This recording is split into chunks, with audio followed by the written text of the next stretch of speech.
รถอนามาส่งนี่แหละมาส่งหีบส่งอันนี้พี่น้องเขาจะโทรมาหลัดมีหีบแล้วก็โต๊ะตั้งชุดหนึ่งมาเตรียมหลัดผู้ศพมาฮอดแล้วก็กับผู้ที่เอาใส่เลยเนาะ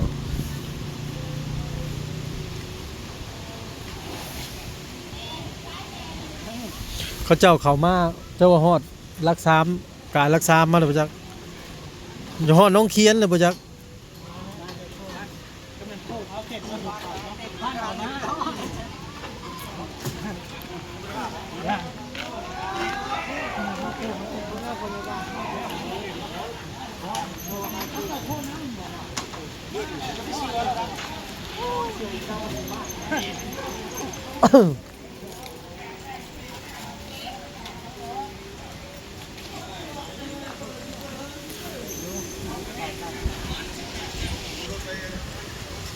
เราไปถามมาเฮือนเน่าเท่าน่ะ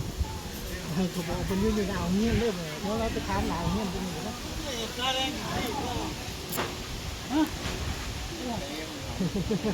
มันอยู่ในนอนพวกคนเนาะนอนอยู่ในโอ้นอนหูกันขึ้นเข้าอยู่เชิญลงศพได้นะโพงศพหีบนะคืออยู่ในผีอยู่หันไฟแหละจะไปกับขวดอยู่จะเตรียมไว้เพื่อศพมาเหาะเนาะศพมาเหาะก็เอาเขามาสิฮอดบ้านเฮาเลยพี่น้องพอนาการเลย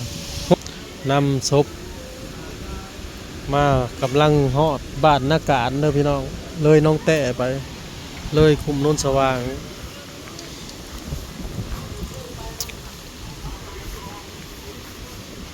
อุตส่าห์ไปทำงานเนาะโอ้ย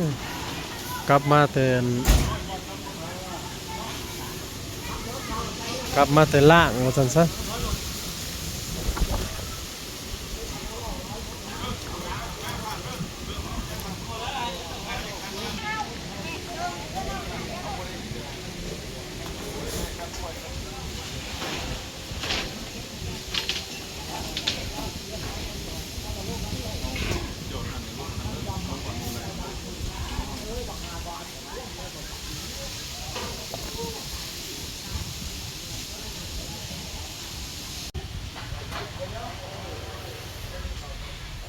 กลางเต้นกลางยังพี่น้องซอยกันเด็กน้อยเด็กเน็กก็มา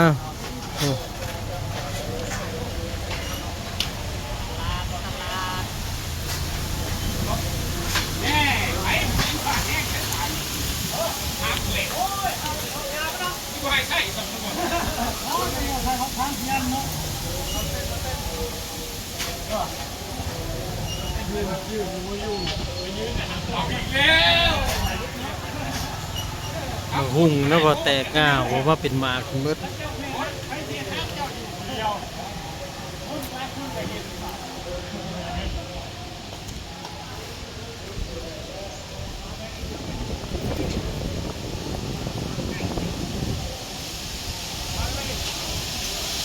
่าน้องพี่น้องว่าแต่ข่าวว่าซบมาฮอดบ้านลมก็แห้งเลยบ้านลมก็มาถึดๆเลยพี่น้องก็ต้องใกล้สิฮอดบ้านเฮาเลยพี่น้องมาฮอดเลยพี่น้องมาฮอดเทือนฮอดซัดควันเลยบ้านโอ้ผู้หญิงเนาะขับรถก็ได้ฮอดเทือนฮอดซัดแล้วบ้านควันเอ้ย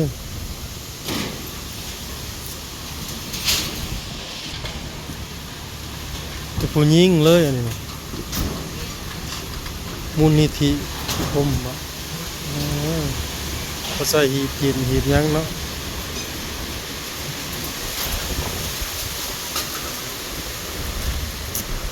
มาเอื้อยอันนี้เป็นเอื้อยคกเอื้อยของเรา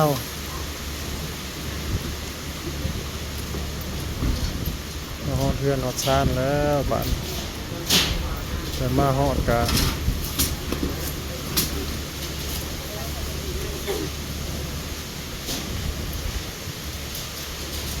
คันแม่นแม่ใหญ่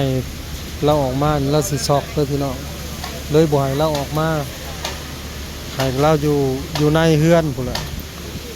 แต่ว่าบ่ได้เอาเข้าในเฮือนเลยเอาไว้อยู่เดินเอาไว้อยู่บ่อนนั้นอัน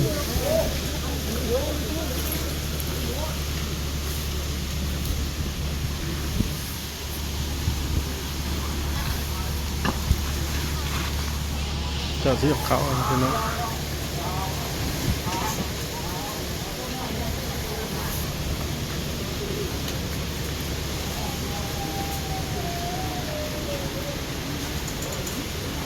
แม่เราซอกพี่น้องเลยซอกแล้ว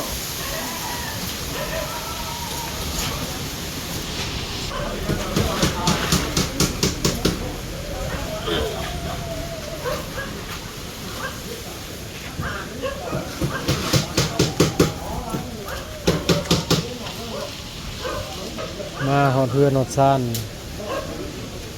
เดี๋ยวมาแต่ล่างอะไรพี่น้องไล่ลมหายใจเนาะใส่คอเป็นกำลังใจให้แม่โทที่สูญเสียลูกสาวหลาเนาะ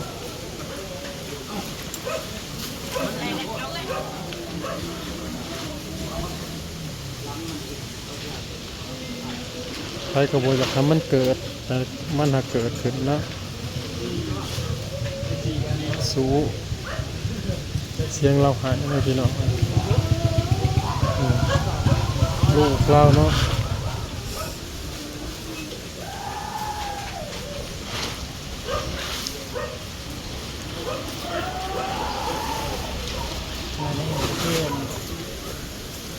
เอาที่อัน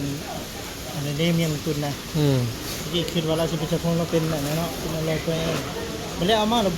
าไปซื้ออยู่เราทำใจด้วยเราทำใจได้เมื่อไรอย่าก้อนกูอันนั้นเขาเรียกทำใจได้หรือท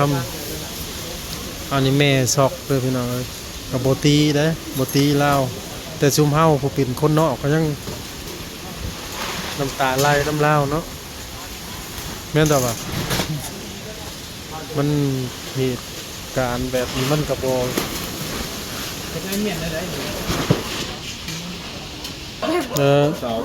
คานนี่มานะหาพันป่ายเนาะ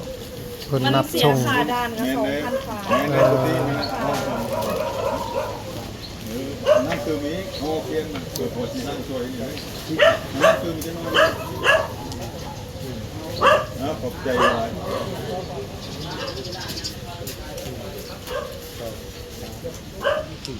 แม่ใหญ่เราซอกเลย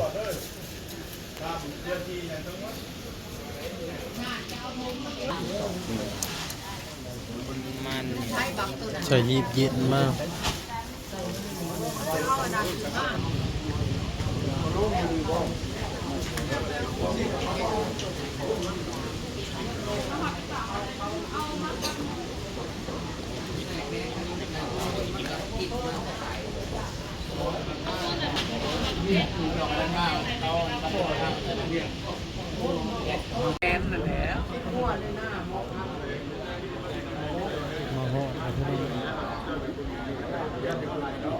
มาแต่ชกเนาะ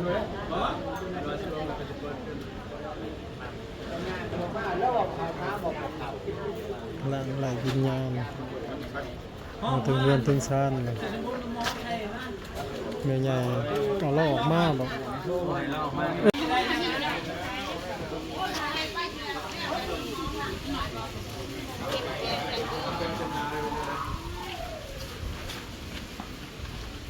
โอ้ยพี่น้อง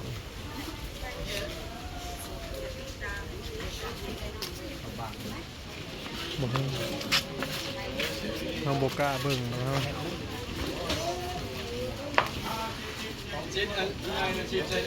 เราบ่กล้าเบิ่งเนาะใจบ่แข็งพอ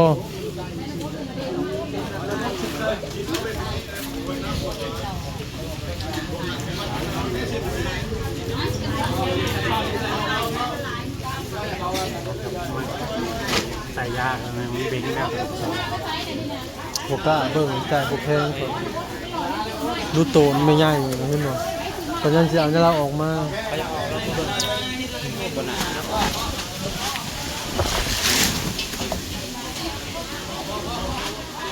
เศร้าใจเบิดพี่น้องผู้ใดมานี่ก็ได้โหดหูหมดมาแต่ล่างไว้วิญญาณเนาะแบบมาหดเทือนอดซ่านแล้วเด้อ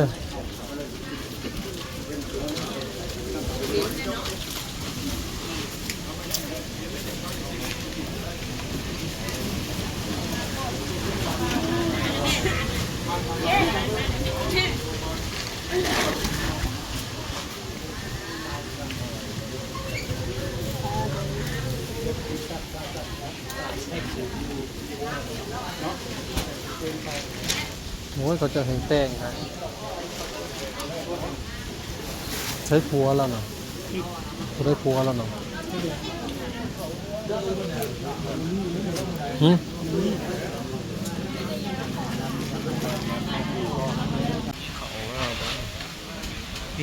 ปิดหีบไปนะลงปิดหีบไปเด้อคันเห็ดแบบมีกับไข่แน่เนาะคือว่าคันมีแต่หีบครับ เคี้ยวป่ะ อันนี้ก็เอิ้นโล่งตัวหีบใส่ซบนะหีบแล้วครับคือเห็นเขาเจ้าเห็ดคือบ่ได้มี หีบภาษาไทยเนี่ยโลกโซนั่นน่ะ ตึกแล้วในใหญ่แล้วบัดอยู่ว่าบ่ตีได้ โอ้ยธรรมดาแหละ 2-3 มื้อแล้วเราบัดบ้านที่เราจะไปคัด แนวมันแหละ มันจึงบ่อยู่มันคิดไปมันเห็นเนาะบัดนี้ลูกหล้านน่ะสิผู้หนึงน่ะ12 ปีผู้หนึงน่ะ5 ปี ลูกมันนี่ได้เอาน้องแบง คิดไปแล้วจะพัดสิเบิ่งสิแย่งพอ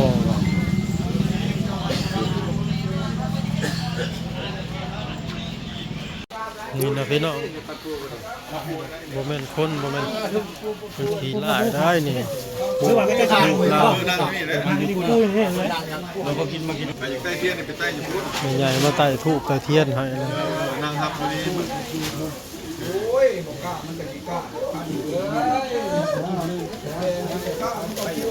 นี่นะพี่น้อง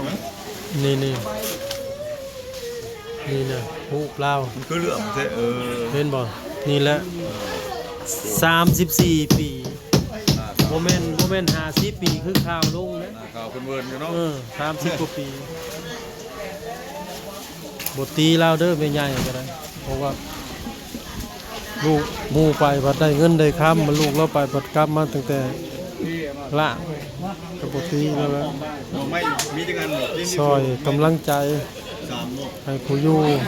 ทำมาเมื่อปีนะปีไปใส่ให้มันได้คือถามเพื่อถามไปใช่น่าไปหาสำหรับ